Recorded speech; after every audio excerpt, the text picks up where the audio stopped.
Hello and welcome to another of my No Pen Left Behind updates. This is a series that I started with all of the palettes that I have not used yet or that I very seldomly reached for and I never used the whole palette, which are quite a few palettes in my collection, and I did do a video where I showed you all of my unused palettes, and based on that I can link that one in the eye, and based on that video I decided to do No Pen Left Behind with all of them. So since the last time I was focusing on these two palettes. I have this the wrong way. The Viseart Petit Four Rosea Lotus.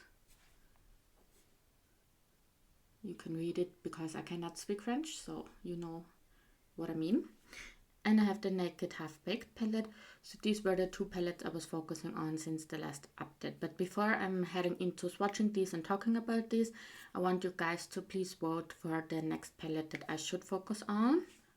Out of all the palettes that I showed in that original video, I always randomize two palettes for you guys to vote on.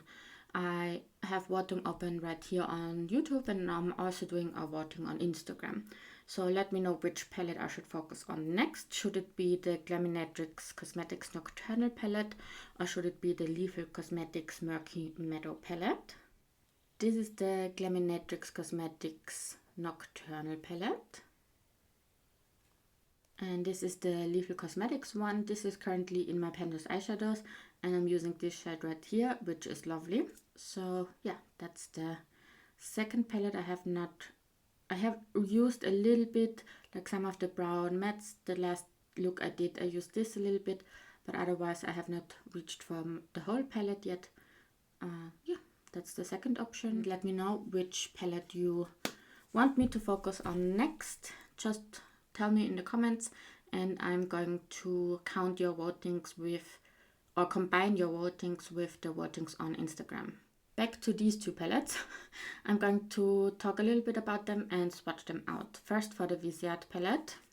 By the way, I worked on both of these because I think there was a 50-50 voting, and both of them are very small. So yeah, this one is super nice. I really did enjoy it. I do enjoy the quality.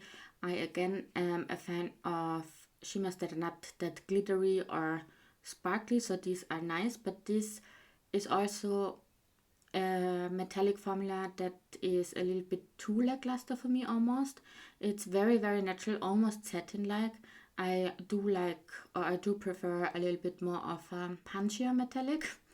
But yeah, still, these were really nice. I enjoyed this. I love traveling with these.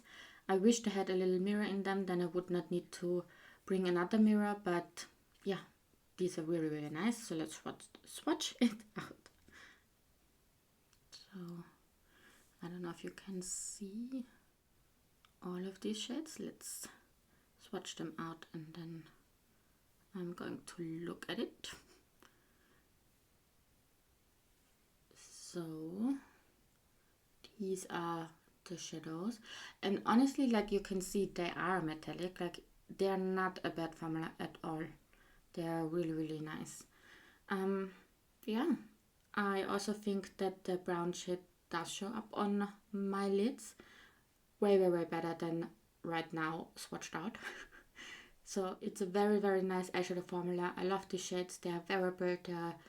Yeah, it's just awesome in my opinion. So I had a lot of fun, and this, I have several of these, and this one I was a little bit like, it's quite dark and I don't know, but look at it, it's not dark at all, even for my skin tone.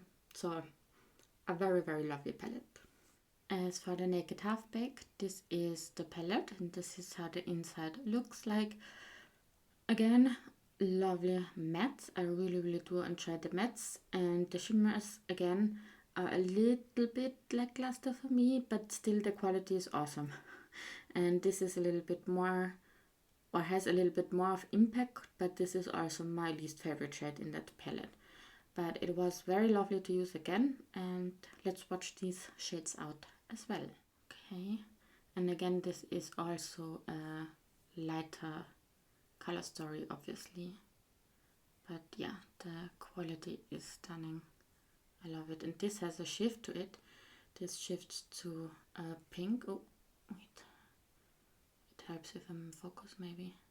Maybe you can see it a little bit here, a little bit of a pink. Yeah. And the last 3 shades. Again, this is the one that's a little bit more impactful. Yes. I think it's a very, very lovely color story, isn't it? I really enjoyed this as well. I'm happy to have this in my collection. So that's it for the palette I already did use. Let's talk about the last voting and the next palette I'm going to focus on. In the last video you had the opportunity to vote between these 2 palettes, the Juvia's Place Culture 2 palette and the Too Faced Happily in Love palette. This is the Juvia's Culture 2 palette, a very big one, very colorful one.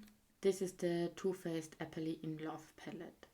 And this is the one you guys chose. I think there were over 60% on this one on Instagram, and the votes on YouTube didn't change that result, that the Too Faced palette won. So I will be focusing on this one next. So yes, I hope you enjoyed this video and see you in my next update, hopefully. Bye!